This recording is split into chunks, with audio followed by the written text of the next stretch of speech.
नमस्ते सबैजनालाई। हजुरहरूलाई मेरो युट्युब च्यानलमा स्वागत छ।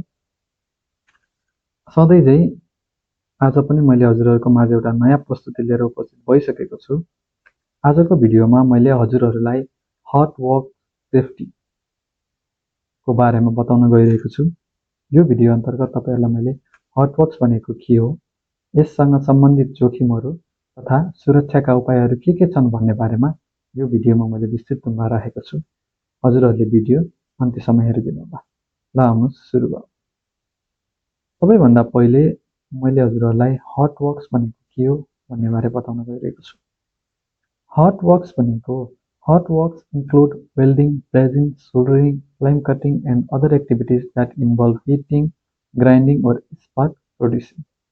हट वर्क्स अन्तर्गत तपाईको welding, grinding, brazing, soldering, gas cutting, flame cutting जस्ता एक्टिभिटिजहरू पर्छ, जसमा हिटिङ, ग्राइन्डिङ, स्पार्क आगोहरू के हुन्छ प्रोड्युस हुन्छ, तापहरू प्रोड्युस हुन्छ। यो कामहरू गर्दाखेरि के हुन्छ तापहरू प्रोड्युस हुन्छ, जस कारणले यिनीहरूलाई हट वर्क्स भनेर भनिएको हो। जस्तै तपाईले यहाँ स्क्रिनमा देख्न सक्नुहुन्छ, यहाँ वेल्डिङ गरेको छ, त्यहाँ स्पार्क देख्न सक्नुहुन्छ, त्यो आगो हो। ग्राइन्डिङ गरेको छ, त्यो भनेको आगोको झिल्का हो। फ्लेम कटिङ गर्दाखेरि त्यहाँ देख्न सक्नुहुन्छ तपाईले, त्यहाँबाट आगोको फ्लेम निक्लिरहेको छ। यो एक्टिभिटीहरूमा यस्ता किसिमको ताप तथा आगोहरू पैदा हुने भएकोले यो कार्यहरूलाई के भनिन्छ हट वर्क्स अन्तर्गत राखिन्छ। अबको स्लाइडमा तपाईहरुलाई मैले हाजर्ड्स अफ हट वर्क्स, जोखिमहरू के छ, हट वर्कसँग रिलेटेड जोखिमहरू के छ भन्ने बारेमा मैले सरसर्ती तपाईलाई भन्न गइरहेको छु। सबैभन्दा पहिलो मुख्य हाजर्ड जोखिम भनेको आगलागी, फायर हो। यो कामहरू गर्दा हाई टेम्परेचर्सहरू जेनेरेट हुन्छ हट वर्क गर्दाखेरि, जसले गर्दा काम गर्ने ठाउँ वरिपरि सफा भएन, फ्लेमेबल मेटेरियलहरू छ भने त्यो हाई जेनेरेटर हिटले त्यो फ्लेमेबल मेटेरियल्सहरूसँग गएर के हुन सक्छ, आगलागी हुन सक्छ। फ्लेमेबल मेटेरियल जस्तै पेपर, कागज, प्लास्टिक, कपडाहरू के छन् जल्ने सामानहरूसँग यदि त्यो हाई टेम्परेचर छ नि जुन हिटहरू त्योसँग गएर सम्पर्कमा आयो भने के हुन्छ, आग लाग्ने सम्भावना हुन्छ बढी। त्यसपछि अर्को छ एक्सप्लोजन। एक्सप्लोजन भनेको विस्फोटन। मैले यो भन्दा अघिल्लो स्लाइडमा देखाएको थिएँ, त्यहाँ ग्यास कटिङ, फ्लेम कटिङ गरेको। फ्लेम कटिङ गर्दाखेरि तपाईको ग्यासहरूको, फ्लेमेबल ग्यासहरूको प्रयोग गरिन्छ। यदि त्यो प्रयोग गर्दाखेरि त्यो ग्यास सिलिन्डरहरूलाई सिक्योरली, सेफली, राम्ररी प्रयोग गरिएन, व्यवस्थित तरिकाले प्रयोग गरिन भने त्यसबाट एक्सप्लोजन हुन सक्ने के हुन्छ, सम्भावना बढी हुन्छ। अर्को छ बन्स भनेको पोल्नु। तपाईहरुले यो हट वर्क्स गर्दाखेरि तपाईहरुले थाहा पाउनु भएको होला, हिटहरू जेनेरेट हुन्छ, हाई टेम्परेचरहरू जेनेरेट हुन्छ, स्पार्कहरू जेनेरेट हुन्छ। त्यो स्पार्कहरू, त्यो छिटकाहरू तपाईको शरीरमा लागेर तपाईहरुलाई पोल्न सक्ने सम्भावना पनि हुन्छ, बर्न हुन सक्छ तपाईको शरीर। त्यस्तै गरेर आएको छ टक्सिक फ्युम्स। टक्सिक फ्युम्स भनेको एकदम खतरनाक फ्युम्स, धुवाहरू। यो काम गर्दाखेरि तपाईहरुले के हुन्छ देख्नु भएको होला, वेल्डिङ गर्दा, कटिङ गर्दा, ग्राइन्डिङ गर्दा त्यहाँबाट के हुन्छ, धुवा हुन्छ, धुवा निक्लिन्छ। त्यो धुवाले तपाईको मानव शरीरमा, स्वास्थ्यमा चाहिँ एकदम हानिकारक असर पुर्याइरहेको हुन्छ। यसले गर्दा नर्मली रेस्पिरेटरी प्रब्लम, श्वास प्रश्वास सम्बन्धी प्रब्लमहरू आउने, टाउको दुख्ने, भमिट हुने, साथसाथै अरू किसिमका विभिन्न स्वास्थ्यका समस्याहरू पनि के गर्छ, आउने गर्दछ। यो त भयो योसँग रिलेटेड जोखिमहरू। अब तपाईलाई मैले भन्न गइरहेको छु यसका सेफ्टी प्रिकसन्सहरू के छन्, कन्ट्रोल मेजर के छन्, कसरी यो जोखिमहरूलाई कम गर्न सकिन्छ भन्ने बारेमा बताउन गइरहेको छु। सबैभन्दा पहिला वर्क परमिट।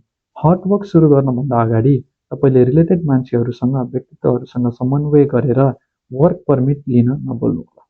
वर्क परमिट भनेको एउटा लिगल डकुमेन्ट हो, जसले चाहिँ तपाईलाई हट वर्क गर्नको लागि के गर्छ, अथराइज गर्छ। अर्को safe work practices. Hot works गर्दा सधैँ तपाईले सेफ वर्क प्र्याक्टिसेसहरू फलो गरेर मात्रै गर्नुपर्ने हुन्छ।